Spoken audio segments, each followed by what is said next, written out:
You seem to be suggesting this morning in this interview with your description of the first-class cabin and in previous interviews that these women are lying. The real reason that women who have been sexually abused don't come forward to talk about their stories is precisely this, that all too often they are accused of being liars. Are you saying that these women are lying?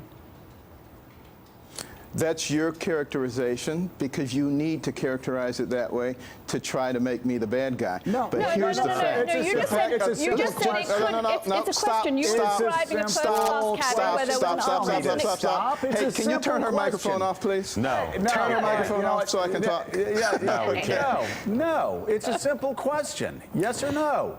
Do you believe these women are lying or not? Nobody's trying to paint you as a bad guy. We just want an answer. Straight talk.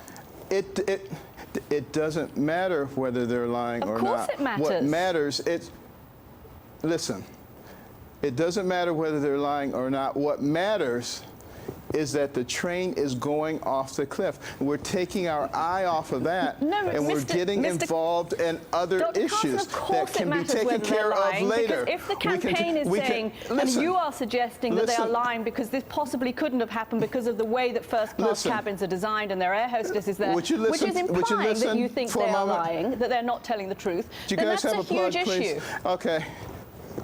Here's what we need to be thinking about. I love the fact that all of a sudden you want to talk about morality in our country. I would love us to bring back our Judeo-Christian values and begin to teach those things and emphasize them at a time other than a political election. Let's do that. But right now, the train is going off the cliff. Are they not relevant? You've got to understand that. Dr. Carson, you definitely know how bruising a primary battle can be.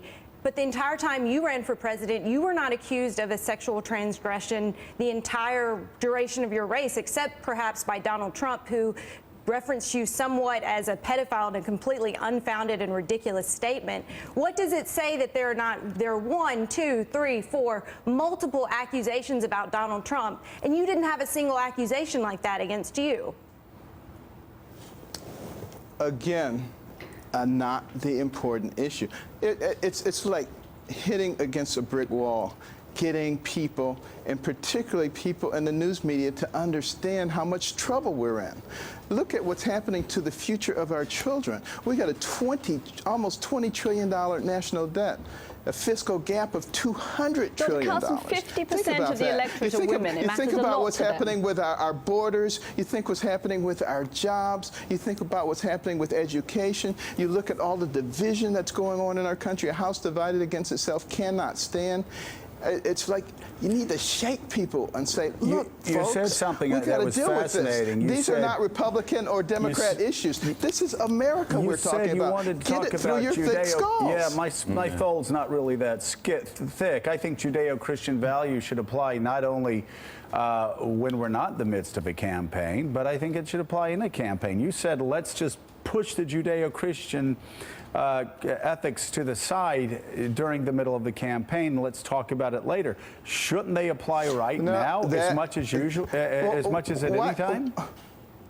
Why is it that you people in the media like to take something that someone said and then try to recharacterize it as something else so that you can then come back and say, this is what he said? Why not just listen to what I'm telling you? I am listening to what you're telling me, and you can go back, and the great thing is we have transcripts and we have tapes, and you said we shouldn't focus on Judeo-Christian values right now. It's on the transcript, it's on the tape.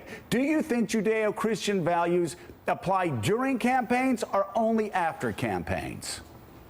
Now, let me tell you what I actually said, and I'm glad it is on the tape. I am too. I said I would love for us to engage in a conversation on Judeo-Christian values, and I would love for us to bring morality back.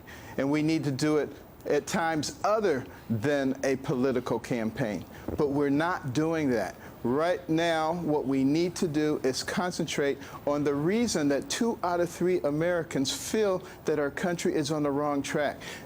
In the media, the reason that you are protected by our Constitution is because you're supposed to be objective and on the side of the people and helping them.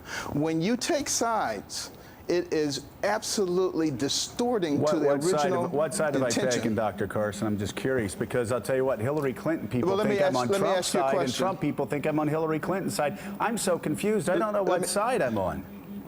Let me ask you a question. Do you Sure. believe that your network is unbiased? I don't believe any network is unbiased. All right, then you have just confirmed what I said.